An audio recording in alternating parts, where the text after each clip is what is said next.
Hello friends. तो आज हम डिस्कस करें 19 अप्रैल का हिंदू न्यूज़पेपर एनालिसिस।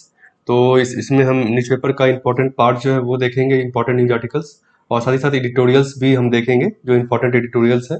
और उसके साथ ही साथ जो नोट्स हैं, जो इंपॉर्टेंट टर्म्स हैं, उसको हम डिफाइन करेंगे ताकि आप जो है इसका नोट्स बना सके और आपको यूपीएससी में हेल्प हो सके, उसका आपका जो बैकग्राउंड है उसको आप जान सके। तो इस चैनल को आप जरूर सब्सक्राइब करें अगर सब्सक्राइब नहीं किया है अभी तक। और बाकी वीडियोस को भी आप देख सकते हैं, जो पॉलिटी पे है, इकोनॉमी पे हमारे वीडियोस हैं, कुछ प्लेलिस्ट है जिसको आप जरूर देखें, जिसमें कि आपका इंपॉर्टेंट जो टॉपिक्स हमने कवर किया है, एनसीईआरटी को भी हमने कवर किया है। तो उन वीडियोस को आप जरूर देखें ताकि आपका जो है बाकी सब्जेक्ट्स भी बाकी चीजों को भी आप ठीक से अध्ययन कर सके। तो स्टार्ट करते हैं फ्रेंड्स। पहला जो फ्रंट पेज का न्यूज है, India record 2.75 lakh new cases, 1620 deaths on Sunday. तो ये बेसिकली कल का है, कोविड का, जो हम जानते हैं, देख रहे हैं कि केसेस डेली बहुत ही फास्टर पेस से बढ़ रहे हैं, काफी ज्यादा तेजी से। तो कल जो है सबसे हाईएस्ट रिकॉर्ड हुआ आपका 2,75,000 जो है केसेस रिकॉर्ड हुए हैं कोविड के, और साथ ही साथ 1,620 डेथ्स भी रिकॉर्ड हुए हैं, जो दोनों ही हाईएस्ट है अगर हम पेंडेमिक की बात करें।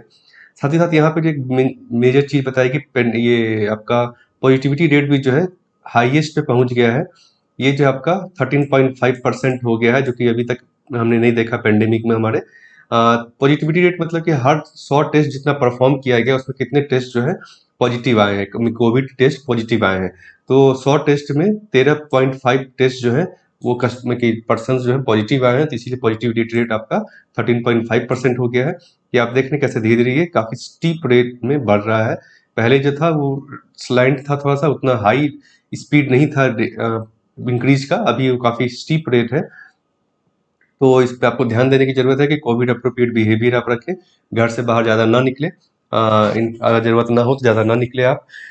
और ये जेई मेंस अगर जो एग्जाम दे रहे हैं उसका एग्जाम भी पोस्टपोन हो गया ऑलरेडी, हमने देखा बोर्ड एग्जाम्स पोस्टपोन हुए, बाकी एग्जाम्स पोस्टपोन हुए, तो इसको भी अभी पोस्टपोन कर दिया गया है व्यू ऑफ इस कोविड जो सर्ज है उसको देखते हुए। तो नेक्स्ट जो आर्टिकल आपका, give options to states boost vaccine supply, Manmohan. तो ये बेसिकली जो है कल आज हमारे एक्स प्राइम मिनिस्टर थे मनमोहन सिंह, उन्होंने बेसिकली एक कुछ सजेशंस दिया जिसको कि आप लिख सकते हैं आंसर राइटिंग में कि क्या क्या करने की जरूरत है सेकेंड वेव ऑफ कोविड को टैकल करने के लिए। एक सजेशन के तौर पे दिया इन्होंने। इन्होंने कहा कि वैक्सीनेशन एफर्ट हमें और बढ़ाना चाहिए। स्टेट गवर्नमेंट को आप फ्लेक्सिबिलिटी दीजिए कि वो डिसाइड कर सके कि किनको वैक्सीनेशन की जरूरत है। अभी क्या है, गवर्नमेंट, सेंट्रल गवर्नमेंट डिसाइड कर रही है कि 45 से जो ज़्यादा एज के लोग हैं उनको वैक्सीनेशन होगा, और जो फ्रंटलाइन वर्कर्स है। तो ये फ्रंटलाइन वर्कर का डिफिनेशन भी इन्होंने, सेंटर ने डिफाइन किया है, जैसे कि हेल्थ केयर वर्कर्स हो गए, जो है ना फ्रंटलाइन वर्कर्स है, पुलिस हो गई, वो सब है। तो इन्होंने कहा है कि आप इसको स्टेट गवर्नमेंट के ऊपर छोड़ दें कि वो डिसाइड करे कि किस कैटेगरी के वर्कर को ज़्यादा वैक्सीनेशन की जरूरत है। अगर वो स्कूल टीचर को चाहते हैं स्कूल टीचर को करे, जिसको भी वो चाहते हैं स्टेट गवर्नमेंट अपने हिसाब से करे, ताकि वैक्सीनेशन जो है वो ज़्यादा ज़्यादा ज़्यादा लोगों तक पहुँच सके। इसके अलावा कंपलसरी लाइसेंसिंग जो है उसको आप इन्वोक कीजिए, ताकि जो फॉरेन जहाँ पे अच्छे फॉरेन गवर्नमेंट ने, फॉरेन हेल्थ एजेंसी ने जहाँ जहाँ अप्रूव कर दिया है किसी वैक्सीन को, तो उसको हम अपना सके। तो इस लाइसेंसिंग को जो अभी तक क्या था कि आपको इंडिया में कुछ सैंपल, आपको क्लिनिकल ट्रायल्स करने हैं, उसके बाद ही आपका अप्रूवल होगा, तो उससे टाइम लगेगा। इससे अच्छा आप जो है, जब अगर किसी फॉरेन एजेंसीज ने, इंटरनेशनल एजेंसी ने किसी वैक्सीन को अप्रूवल दिया, जैसे कि हमारे फाइजर को बाहर में अप्रूवल दिया गया, मॉडर्ना वैक्सीन अप्रूवल है, तो इसको हम जो है ताकि अपना सके इंडिया में, यहाँ पे इसको हम ला सके, इंपोर्ट कर सके। तो ये इन्होंने कहा, ये बेसिकली जो है फोकस इनका रहा है कि वैक्सीनेशन एफर्ट को हमें और बढ़ाने की जरूरत है। इसके अलावा जो मैन्युफैक्चरर्स को expand the number of vaccine producers, इसको बढ़ाने की जरूरत है, और ज़्यादा वैक्सीन को भी हमें बढ़ाने की जरूरत है। Publicize orders of vaccine doses जो आपने प्लेस किए हैं मैन्युफैक्चरर के साथ, उसको आप पब्लिसाइज कर दीजिए, पब्लिक डोमेन में दे दीजिए कि नेक्स्ट 6 मंथ में क्या क्या डिलीवरी होने वाला है। इसके अलावा सेंटर जो 10% ये डिलीवरी का रख सकता है इमरजेंसी के लिए, बाकी जो है वो अपना एक ट्रांसपेरेंट प्लान की तरफ से स्टेट गवर्नमेंट को डिस्ट्रीब्यूट कर दे, ताकि और वो स्टेट गवर्नमेंट ही अपना देखे कि उसको किसको वैक्सीनेट करना है इमरजेंसी बेसिस पे, और किसको वैक्सीनेट अभी करने की जरूरत नहीं है, वो स्टेट गवर्नमेंट देखे। इसके अलावा इन्होंने कहा है कि जैसे कि हाँ, स्टेट को आपको छोड़ देना है कि ऐसे कोई स्टेट चाहता है कि नहीं स्कूल टीचर्स को हमें वैक्सीनेट करना है, वो फ्रंटलाइन वर्कर है, उनके हिसाब से बस टैक्सी ड्राइवर्स को, म्यूनसिपल पंचायत स्टाफ को हमें जरूरत ज़्यादा है, लॉयर्स को, तो इस चीज़ों को वो स्टेट अपना डिसाइड करे, उस हिसाब से आपको छोड़ देना चाहिए स्टेट के ऊपर में। इसके अलावा वैक्सीन प्रोड्यूसर को हमें सपोर्ट करने की जरूरत है, ताकि मैन्युफैक्चरिंग फैसिलिटी जो उनकी जो अभी लिमिटेड है कि वो इतना वैक्सीन डोजेज ही प्रोड्यूस कर पा रहे हैं, तो उसको और एक्सपेंड कर सके। गवर्नमेंट इसमें फाइनेंशियली उसको सपोर्ट कर सकती है तो करे, ताकि वो मैन्युफैक्चरिंग फैसिलिटी और ज़्यादा से ज़्यादा वैक्सीन हमारे यहाँ प्रोड्यूस हो सके, और हमारे यहाँ वैक्सीन की जो अभी शॉर्टेज हम देख रहे हैं उसको हम कम कर सके। और इसके लिए उन्होंने जैसे कहा है कि जब मान लीजिए क्रेडिबल अथॉरिटीज बाहर की किसी ने अगर किसी वैक्सीन को अप्रूव किया, जैसे कि यूरोप की मेडिकल एजेंसी ने या यूएस एफडीए ने किसी वैक्सीन को अप्रूव किया है, तो उसको हम एज इट इज जो है यहाँ पर यूज कर सकते हैं। फिर से अप्रूवल करने की जरूरत यहाँ पे नहीं रखा जाए, ताकि हम ज़्यादा से ज़्यादा वैक्सीन हमारे यहाँ हो और ज़्यादा से ज़्यादा लोगों को हम वैक्सीनेट कर पाए। तो इन्होंने सजेशन दिया जिसको कि आप नोट डाउन कर सकते हैं। नेक्स्ट आपका है Lingaraj temple close for public in Bhubaneswar. ये बेसिकली जो भुवनेश्वर में लिंगराज टेम्पल है उसको क्लोज कर दिया है, क्योंकि वहाँ पे कुछ 4 प्रीस्ट जो है वो पॉजिटिव पाए गए हैं कोविड को लेकर के। तो ये जो बेसिकली ये सेकंड मोस्ट विजिटेड टेम्पल है, अगर हम भुवनेश्वर की बात, उड़ीसा की बात करें। जगन्नाथ टेम्पल जो जगन्नाथ टेम्पल पुरी का, वो सबसे ज़्यादा विजिट किया जाता है, उसके बाद इस टेम्पल की बारी आती है। तो लिंगराज टेम्पल क्या, इसके बारे में आप जान सकते हैं, आर्ट एंड कल्चर में आपका जो पेपर है उसमें ऑब्जेक्टिव में आपका पूछा जा सकता है या सब्जेक्टिव में भी। तो ये बेसिकली 11th सेंचुरी एडी में बनाया गया था। ये लॉर्ड शिवा को डेडिकेटेड है लिंगराज टेम्पल, शिव जी यहाँ पूजे जाते हैं।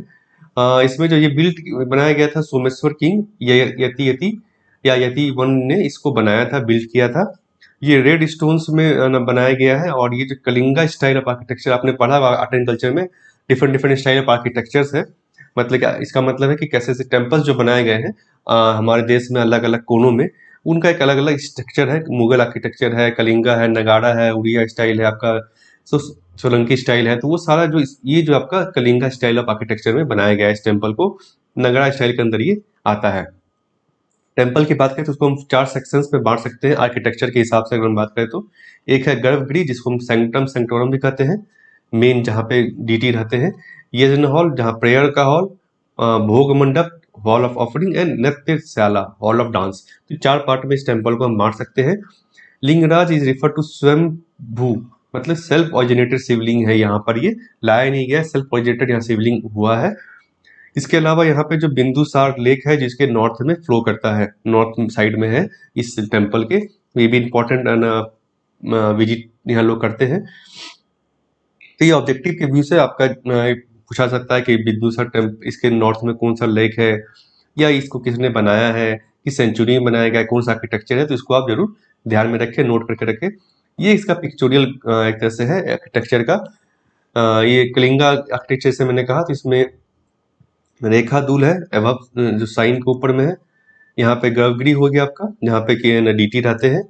इसके अलावा जो अलग बाकी जो टेम्पल है इस कॉम्प्लेक्स के अंदर में, पीधाधुल कहा जाता है इसमें, कम्युनिटीज हॉल जहाँ पे पूजी जाती है बेसिकली, और खाकरा देउल, ये पे मतलब इसे कलिंगा आर्किटेक्चर को दिखाया गया है। वेस्ट ईस्ट एक्सिस पर ये बनाया गया टेम्पल। नेक्स्ट आपका है एडिटोरियल। जो पहला एडिटोरियल आपका sorry, the ECI can not be a super government. ये basically election commission of India का पावर को देखा गया है इसमें, कि वो पावर उसमें क्या मिसयूज हो रहा है, या उसको हम अनलिमिटेड पावर दिया जाना गलत है। ये बेसिकली इन्होंने इसमें कहा है। तो इन्होंने स्टार्ट किया बेसिकली हिस्ट्री से। टीएन सेशन, जिसको हम जानते हैं इलेक्शन कमीशन ऑफ इंडिया थे, चीफ इलेक्शन कमिश्नर थे। तो इनके बाद जो पावर ईसीआई का बहुत बढ़ा, इन्होंने बेसिकली 324 आर्टिकल को इन्वोक करके बहुत बार इलेक्शन कमीशन ऑफ इंडिया की तरफ से नया पावर दिया है। तो इसके बाद इन्होंने एक केस की बात की, Mohinder Singh Gill versus chief election commissioner का केस जो था 1978 का सुप्रीम कोर्ट का। इसमें इन्होंने सुप्रीम कोर्ट ने कहा था कि आर्टिकल 324 जो है, इसमें ये इलेक्शन कमीशन को काफी पावर देता है, ताकि वो फ्री एंड फेयर इलेक्शन करा सके। तो ऑल नेसेसरी स्टेप्स जो है इलेक्शन कमीशन ले सकता है इस आर्टिकल के अंतर्गत में, ताकि वो free and fair election conduct करा सके। तो ये इसमें सुप्रीम कोर्ट ने कहा था, जिससे कि और जो इसको बूस्ट मिलता है इलेक्शन कमीशन को इलेक्शन कंडक्ट कराने के लिए, और जो एक्स्ट्रा पावर इसको मिलता है। इसके बाद इन्होंने बात की मॉडल कोड ऑफ कंडक्ट की।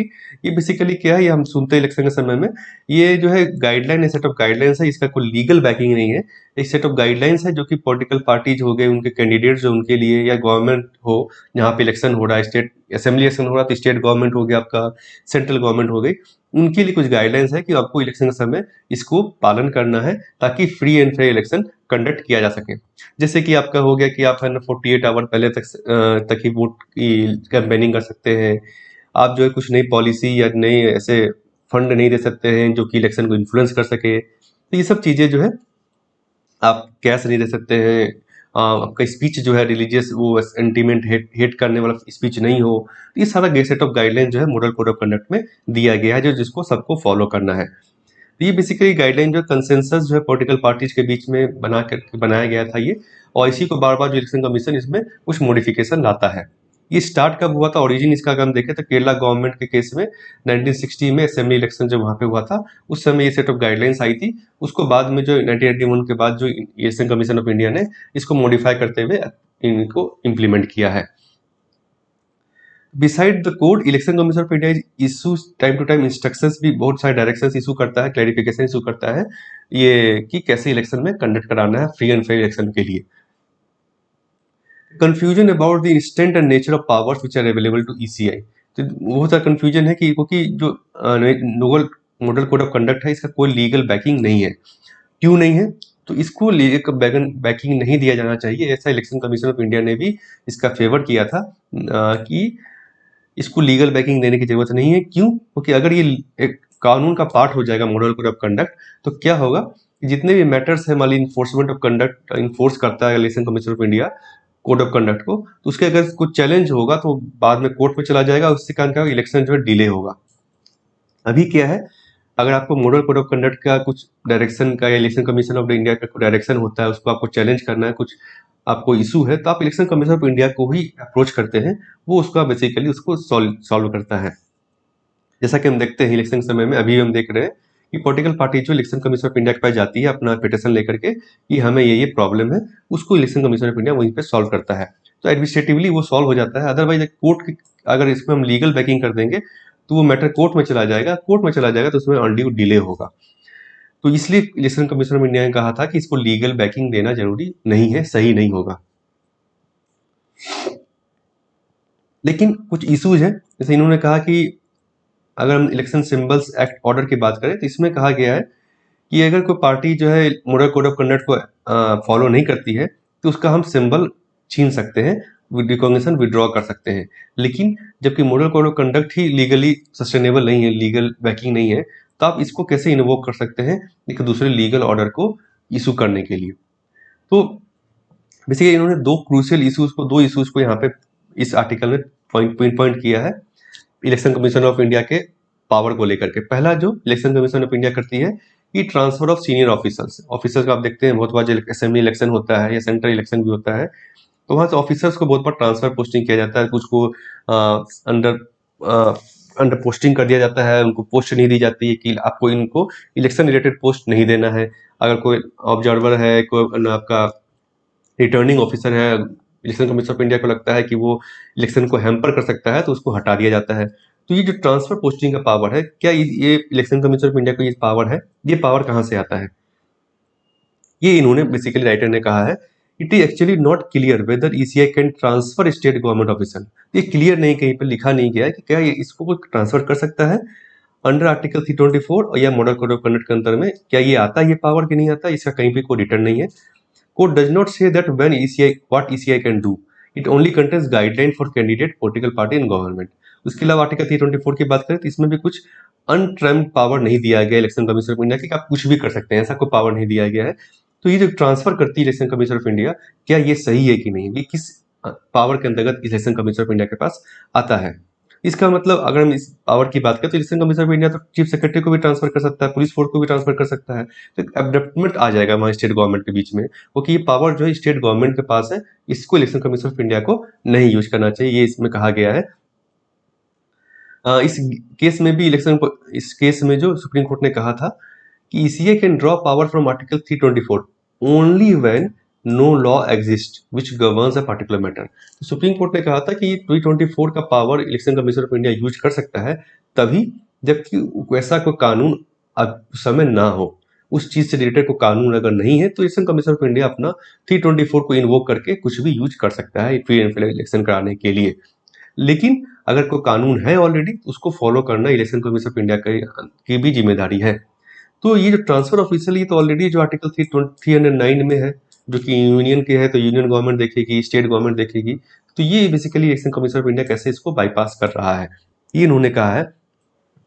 और दूसरा इन्होंने कहा कि एक इलेक्शन कमीशन ऑफ इंडिया जो एज्यूम करता है कि भाई कोई ऑफिसर जो है इलेक्शन को उसके फेवर में अपने कर सकता है, पॉलिटिकल पार्टीज के फेवर में टर्न कर सकता है, ये सोचना गलत है, क्योंकि ये बहुत ही एक्सट्रीमली अनरियलिस्टिक है और ये सोचना गलत है। तो पहला इन्होंने बोला जो इशू है ट्रांसफर ऑफ ऑफिशियल, ये पावर कहाँ से आता है इलेक्शन कमीशन ऑफ इंडिया के पास, ये पावर नहीं यूज होना चाहिए। दूसरा, ECI intervention in administrative decision of state government और इवन यूनियन गवर्नमेंट, ये बहुत बार इलेक्शन कमीशन ऑफ इंडिया करती है। जैसे कि कोई भी मिनिस्ट्री जो है कोई फाइनेंशियल ग्रांट अनाउंस नहीं कर सकती, कुछ नया स्कीम अनाउंस नहीं कर सकती है, जैसे रोड का कंस्ट्रक्शन हो गया, ड्रिंकिंग वाटर का प्रोविजन हो गया, ये एडॉक अपॉइंटमेंट नहीं कर सकती है इलेक्शन कोड ऑफ कंडक्ट के समय में। ये ऑलरेडी हम देखते हैं। जैसे अभी इन्होंने एक बात की रिसेंटली केरला इलेक्शन के समय में, इलेक्शन कमीशन ऑफ इंडिया ने कहा था कि जो केरला जो गवर्नमेंट जो ऑलरेडी सप्लाई कर रही थी किट्स, कुछ किट्स सप्लाई कर रही थी जिसमें कि राइस, पल्सेज, कुकिंग ऑयल, ये सब बेसिकली दे रही थी पेंडेमिक से जूझने के लिए बिलो पॉवर्टी लाइन लोगों को, इसको इन्होंने स्टॉप कर दिया। तो ये ऑलरेडी 1 साल से चल रहा है, तो क्या ये इलेक्शन को इन्फ्लुएंस कर सकता है, क्या ये इलेक्शन कमीशन ऑफ इंडिया के पावर में है, ये इन्होंने क्वेश्चन किया है बेसिकली। तो सुप्रीम कोर्ट का इन्होंने केस का हवाला दिया सुब्रमण्यम बालाजी विश्वमित्रा। इसमें इन्होंने सुप्रीम कोर्ट ने कहा था कि colour television, computer, cycle, goods, cow जो है ये बेसिकली प्रॉमिस जो करती है गवर्नमेंट, इस वेलफेयर मेजर्स है एक तरह से, और accordance with the directive principle state policy, इसलिए परमिसेबल है ड्यूरिंग इलेक्शन। तो अगर ये सब परमिसेबल है तो ये इसेंशियल कमोडिटीज को, फूड आर्टिकल्स को कैसे आप रोक सकते हैं। इसके अलावा इन्होंने एक और बात की है सेक्शन 123B कि declaration of public policy of side of legal rights will not be regarded as interfering with free exercise of electoral rights. तो ये election independence of people's act में ही है।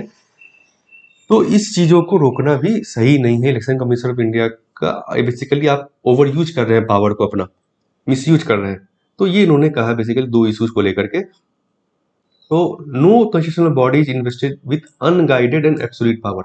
कोई भी बॉडी अगर हम देखें, अगर हम कॉन्स्टिट्यूशन को हम देखें कैसा फ्रेमवर्क किया गया, तो उसमें देखा गया कि किसी भी बॉडी को, किसी भी अथॉरिटी के पास अनब्रिंडल पावर नहीं होना चाहिए, एब्सोल्यूट पावर नहीं होना चाहिए, मोनोपोली पावर वो नहीं होना चाहिए। तो इलेक्शन कमीशन ऑफ इंडिया अगर ऐसा कर रहा है तो ये गलत कर रहा है तरह से।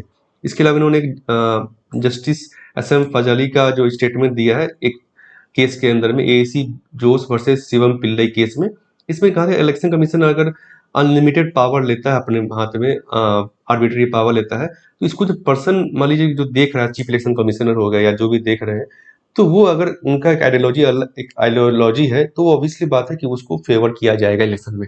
तो किसी भी पॉलिटिकल, किसी भी कॉन्स्टिट्यूशनल बॉडी को या अथॉरिटी के पास अनलिमिटेड पावर नहीं होना चाहिए, एब्सोल्यूट पावर नहीं होना चाहिए। ये बेसिकली आप पेपर 2 में जो है आपका इलेक्शन बॉडीज हो गया या डिफरेंट बॉडीज हो गया, उसमें आप लिख सकते हैं पॉइंट कि इलेक्शन कमीशन ऑफ इंडिया के पास भी एब्सोल्यूट पावर होना एक गलत है। उसको भी एक जो लिमिट होना चाहिए वहां पे पावर का, कि क्या आप कर सकते हैं, क्या आप नहीं कर सकते हैं। इन दोनों केस स्टडी का आप एग्जाम्पल दे सकते हैं उसमें। नेक्स्ट बात एडिटोरियल आपका है, election watch from across the Bengal border. ये बेसिकली जो वेस्ट बंगाल में इलेक्शन हो रहा है उसको लेकर के कहा गया है इसमें, कि कैसे बांग्लादेश की तरफ से भी इसको देखा जा रहा है कि कैसा ये रिजल्ट आता है, कि उनके लिए भी एक रिलेशन जो इंडिया बांग्लादेश रिलेशन भी काफी इस पर डिपेंडेंट रहेगा। तो इसमें ज्यादा कुछ इंपॉर्टेंट नहीं, बेसिकली हम यहाँ पे जो है 2 जो मेन इश्यूज है इंडिया बांग्लादेश के बीच में, रिलेशन के बीच में, जो GS पेपर 2 में आप लिख सकते हैं। एक है आपका तिस्ता वाटर शेयरिंग ट्रीटी, जो कि अभी तक नहीं हुआ है। ये इसलिए इंपॉर्टेंट है कि तिस्ता वाटर जो बेसिकली बांग्लादेश के काफी लोग जो उस पर डिपेंडेंट है तिस्ता वाटर पे। ड्राई सीजन की बात करें तो वेस्ट बंगाल जिसको डाइवर्ट कर लेता है अपना नॉर्दर्न रीजन के लिए, इरिगेशन के लिए, जिसके कारण वहां पे काफी वाटर शॉर्टेज हो जाता है बांग्लादेश में। और मानसून के समय में इसको छोड़ दिया जाता है पानी को, जिसके कारण वहां पे बहुत बार फ्लड आते हैं और रिवर बैंक इरोजन होता है। तो तिस्ता वाटर शेयरिंग जो एग्रीमेंट काफी जरूरी है बांग्लादेश इंडिया रिलेशन को और अच्छा करने के लिए।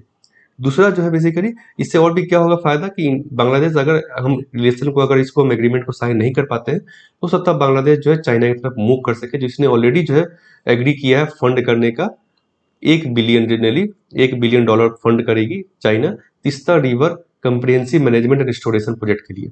तो इससे जो हम नेबर को चाइना की तरफ से खो देंगे, तो ये हमें देखने की जरूरत है। दूसरा आपका CAA और NRC जो है, इसको लेकर के भी वहाँ पे एक रिलेशन जो हमारा वो स्ट्रेंड है। तो ये दोनों रिलेशन को आप लिख सकते हैं, आपका इंडिया बांग्लादेश रिलेशन में इन दोनों पॉइंट्स को आप मेंशन कर सकते हैं। नेक्स्ट आपका एडिटोरियल जो है नॉर्मल इज गुड। ये बेसिकली जो IMD इंडियन मेट्रोलॉजिकल डिपार्टमेंट ने फोरकास्ट किया है मानसून का, कि नॉर्मल मानसून रहेगा इस साल तकरीबन 96% से 104%, मतलब कि 4% इधर 4% इधर रहेगा जनरली जून से सितंबर के बीच में। इसको कहा जाता है लॉन्ग पीरियड एवरेज को देखते हुए कहा गया, लॉन्ग पीरियड एवरेज जो है उसके हिसाब से ये नॉर्मल मानसून रहेगा। 1961 से 2010 का जो पीरियड है, जो इसमें जो मीन मानसून रेनफॉल रहा है उसी के आसपास अभी इस साल भी मानसून रहेगा। ये जो बेसिकली 2 स्टेज फोरकास्ट होता है यहाँ पे इंडिया की बात करें अगर हम, पहला जो अभी अभी अभी हमने देखा फोरकास्ट हुआ है, उसके बाद एक अपडेटेड एस्टीमेट किया जाएगा लेट मई और अर्ली जून में, जिसमें कि और एक्यूरेट फोरकास्ट किया जाएगा आगे के महीनों के लिए। तो उसके बाद मानसून कोर जोन का ये बेसिकली फोरकास्ट बताया गया इसमें आर्टिकल में कि क्या क्या फोरकास्ट जनरली IMD करती है, कैसे करती है, उसका मेथड ही बताया इन्होंने, डायनेमिक मानसून मॉडल। पहले जो क्या था ट्रेडिशनल स्टेटिस्टिकल मॉडल यूज किया जाता था, जिसमें कि प्रिडिक्शन बहुत बार सही नहीं होता था। तो डायनेमिक मॉडल में क्या है, generate forecast based on evolving weather patterns के बेसिस पर इसको फोरकास्ट किया जाता है, जो कि काफी एक्यूरेट होता है। अब बात करते हैं ये फोरकास्ट का इंपॉर्टेंस क्या है भाई। बहुत बार लिखा था फोरकास्ट का इंपॉर्टेंस क्या है, इसको भी आप लिख सकते हैं एग्जाम में, कि forecast are critical expects of India disaster preparedness. पहला तो डिजास्टर प्रिपेयरनेस के लिए काफी इंपॉर्टेंट, बहुत बार हम देखते हैं मानसून हैवी होने के कारण या नॉर्मल मानसून के केस में भी बहुत बार जो है सिटीज में या अदर साइड्स में जो हम देखते हैं कि फ्लड आ जाता है, तो डिजास्टर को हम बेसिकली प्रिपेयर कर सकते हैं डिजास्टर के से पहले ही, कि अगर हमें लगता है कि ज्यादा मानसून होगा, बारिश ज्यादा होगी उस एरिया में, तो ऑलरेडी जो सिटी प्लानिंग है उसको हम उस हिसाब से चेंज कर सकते हैं, वहां पे हम ऑलरेडी जो प्रिपेयरनेस हम कर सकते हैं। तो पहला इसका इंपॉर्टेंस क्या होगा मानसून फोरकास्ट का, डिजास्टर प्रिपेयरनेस में काम आ सकता है। Incorporating this forecast down to municipal और ब्लॉक लेवल प्लानिंग तक हम इसको कर सकते हैं। तो अभी जरूरत है हमें और क्या करने की जरूरत है, कि जो फोरकास्ट अभी क्या बेसिकली सिटी लेवल नहीं है उतना, जो IMD फोरकास्ट करती है कि कितना बारिश कहाँ पे होगा, वो जनरली होता है कि इस रीजन में इतना बारिश होगा, तो उसको और रिफाइन करने की जरूरत है, ताकि हम ब्लॉक लेवल तक भी हम फोरकास्ट कर सके कि इस ब्लॉक में कितना पानी होगा और पहले कितना पानी होता था, बारिश कितनी होती थी, ताकि वहां पे प्लानिंग अच्छे से हो सके। तो ये एक और करने की जरूरत है। इसके अलावा एग्रीकल्चर में तो ऑब्वियस सी बात हम देखा हमने, असिस्ट होता है कि अगर लगता है मानसून सही होगा तो ऑब्वियस सी बात है एग्रीकल्चर को वो बूस्ट मिलता है। तो इसमें इसके लिए फोरकास्ट इंपॉर्टेंट है, पहले से लोग समझ सके। Now getting urban focus because of natural disaster that company, तो अर्बन फोकस हो रहा है, हम डिजास्टर देखते हैं। उसके अलावा बिजनेसेस और सर्विस सेक्टर के लिए काफी इंपॉर्टेंट है, क्योंकि अगर उनको मालूम रहेगा कि भाई इस बार बाढ़ आने वाली है, क्या नहीं, तो सर्विस डिलीवरी उस हिसाब से प्लान कर सकते हैं, अपना जो फोरकास्ट है, अपना जो प्रिपेयर्डनेस है उस हिसाब से प्लान कर सकते हैं। जैसे चेन्नई के केस हमने देखा कि अगर हमें मालूम होता है कि भाई फ्लड आने वाला है, तो उस हिसाब से जो वहाँ की कंपनियां हैं, वहाँ की जो सर्विस डिलीवरी कंपनियां हैं, उस हिसाब से अपना प्लानिंग कर लेती। तो इसलिए हम कहते हैं फोरकास्ट, जो एक्यूरेट फोरकास्ट काफी जरूरी है। ये 3 पॉइंट्स आप लिख सकते हैं। नेक्स्ट आपका आर्टिकल है क्यूबा आपका आफ्टर द कैस्ट्रोज। ये बेसिकली जो क्यूबा के बारे में कहा गया कि वहाँ के जो अभी तक कम्युनिस्ट पार्टी के लीडर थे राउल कास्ट्रो, वो अभी उन्होंने रिटायरमेंट अनाउंस किया है। उसके बाद देखते हैं कैसा रहेगा, तो उसी के बारे में बताया गया क्यूबा के बारे में, ज़्यादा इंपॉर्टेंट नहीं है, इसको आप छोड़ सकते हैं। नेक्स्ट आपका है an obituary for the IP appellate board. ये बेसिकली IP एपलेट बोर्ड को अभी शट डाउन किया गया है ना, प्रेसिडेंट ने इस एक्ट पे साइन किया है और इसको अभी बंद कर दिया गया है। बेसिकली ये बोर्ड क्या है, tribunal for determining dispute relating to intellectual property rights. ये ट्राइब्यूनल था बेसिकली, जैसे कि हम देखते हैं और भी बहुत सारे ट्राइब्यूनल है, TDSAT आपका है, बाकी जो नेशनल कंप्लेंट लॉ ट्रिब्यूनल है आपका, NCLT है। तो इसी तरह का एक ट्राइब्यूनल है ये, जो कि इंटेलेक्चुअल प्रॉपर्टी राइट्स के रिलेटेड जो मैटर्स है उसको देखता है, एक एक्सपर्ट ट्राइब्यूनल था। इसको अभी बंद कर दिया गया। अब 4 अप्रैल को प्रेसिडेंट ने इस ऑर्डर पे साइन किया है ऑर्डिनेंस में, शटिंग डाउन IP इस ट्राइब्यूनल को और भी कुछ ट्राइब्यूनल्स को बंद कर दिया गया है। इसके बारे में उन्होंने कहा कि ट्राइब्यूनल जो ऑलरेडी जो है काफी अच्छा फंक्शन नहीं कर रहा था, ये ट्राइब्यूनल जो है ट्रेडमार्क्स एक्ट ऑफ 1999 के अंदर में इसको बनाया गया था। इसका ज्यूरिडिक्शन पहले क्या था आपका, ट्रेडमार्क्स एक्ट को देखता था, ज्योग्राफिकल GI एक्ट को देखता था, उसके बाद इसको बड़ा किया गया जुरिडिक्शन को, पेटेंट एक्ट को भी देखना शुरू किया इन्होंने। उसी के बारे में बताया गया इन्होंने कि ना बहुत समय तक हेडलेस था, फिर बाद में टेक्निकल मेंबर्स भी नहीं थे इसमें। लेकिन irony was that tribunal was established with the primary aim of speedy disposal। यहाँ बहुत सारे वैकेंसी था, लेकिन इसका डिस्पोजल रेट जो बहुत कम था, बहुत कम केसेस को डिस्पोज कर पाया, क्योंकि यहाँ पे मेंबर्स नहीं थे। बहुत बार इलेक्ट्रिसिटी भी नहीं थी, जहाँ पे ये अंडर स्टाफ था। ये सब बेसिकली बताया है ट्राइब्यूनल को। ये इन चीज़ों को आप लिख सकते हैं अपने आंसर्स में, जैसे जीएस पेपर 2 में आपका जो स्टैट्यूटरी बॉडीज का पार्ट है या कॉन्स्टिट्यूशनल बॉडीज का पार्ट है, उसमें आप लिख सकते हैं कि क्या क्या जो किसी भी ट्राइब्यूनल या बॉडीज के लिए क्या क्या जरूरी है। पहला तो स्टाफ आपके पास होना चाहिए, हेडलेस नहीं होना चाहिए। वहाँ बेसिकली चेयरमैन, जो प्रॉपर चेयरमैन या प्रॉपर जो वैकेंसी है वो फुलफिल होनी चाहिए। टेक्निकल मेंबर्स जो होते हैं ट्राइब्यूनल्स में बेसिकली उनका वैकेंसी नहीं होना चाहिए।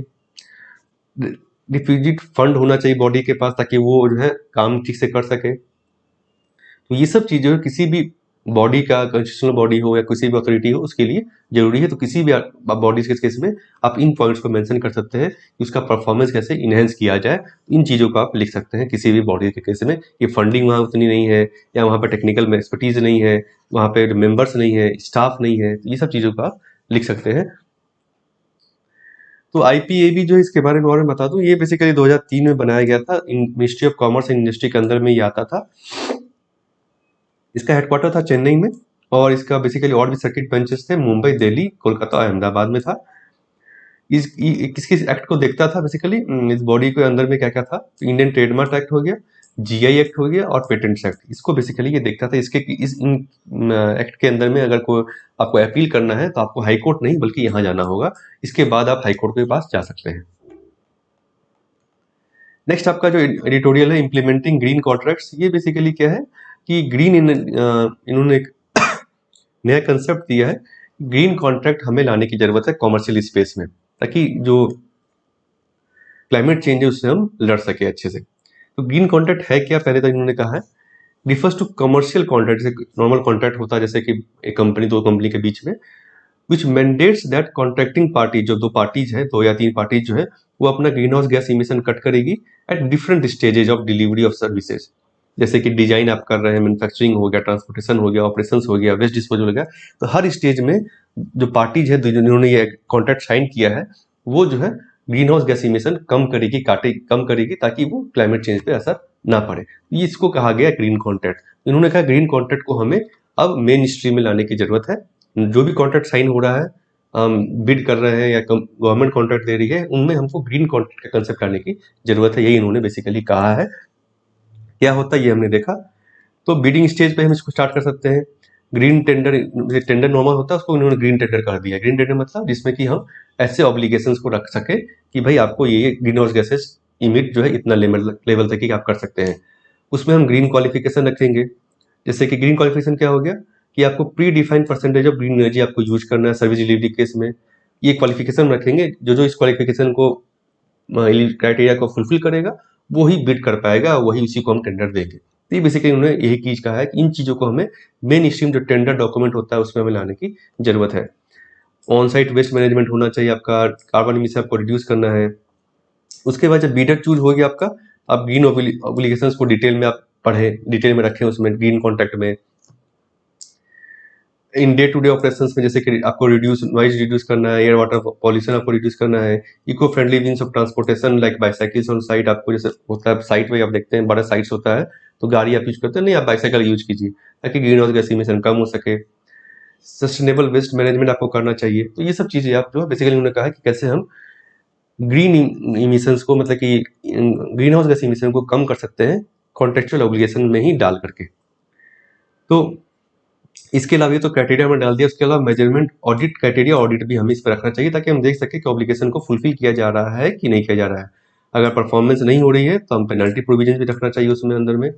और they flow down to all the level supply chain. तो हर लेवल पे हमें इसको देखना है, आसानी से मैन्युफैक्चरिंग लेवल पर, जैसे यहाँ पे इन्होंने कहा डिजाइन हो, मैन्युफैक्चरिंग हो, ट्रांसपोर्टेशन सर्विस आप कर रहे हैं, ऑपरेशंस कर रहे हैं, वेस्ट डिस्पोजल कर रहे हैं, हर लेवल पर इन ऑब्लिगेशंस को हमें देखना चाहिए, मेजर करना चाहिए। जो सर्विस रेसिपेंट है उनको भी देखना चाहिए कि कौन कौन जो कंपनियां उसको फॉलो कर रही है या नहीं कर रही है। ये इन्होंने कहा कि इकोनॉमिक कॉस्ट इससे बढ़ेगा जरूर, लेकिन ये जो है ग्रीन हाउस गैसेस को देखते हुए, जो क्लाइमेट चेंज को देखते हुए, ये स्टॉक, ये कॉस्ट जो है ये हमें बढ़ाना होगा, लेकिन इनकी जरूरत है। तो ये बेसिकली क्लाइमेट चेंज के आर्टिकल्स में आंसर्स में आप लिख सकते हैं। एक कंसेप्ट आप दे सकते हैं कि ग्रीन कॉन्ट्रैक्ट हमें, नॉर्मल जो कॉन्ट्रैक्ट होता है उसमें हमें डालने की जरूरत है।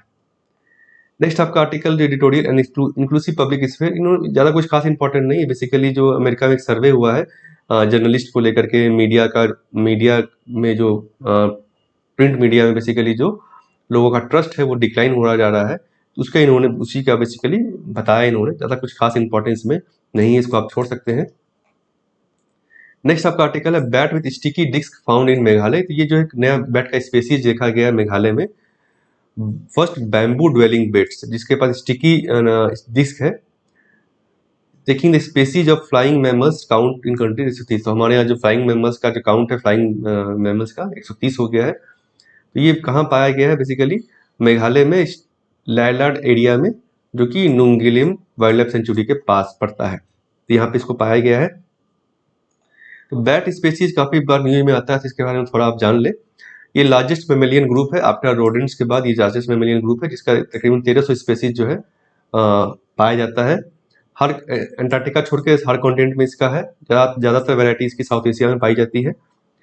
इकोसिस्टम में काफी इंपॉर्टेंट रोल प्ले करता है आपका। हम देखें तो पहला एक रोल हो गया सीड डिस्पर्जल और फॉरेस्ट जनरेशन के केस में सीड जो है, फूड ईटिंग जो बैट होते हैं, वो सीड डिस्पर्जल और फॉरेस्ट जनरेशन में काफी हेल्प करते हैं।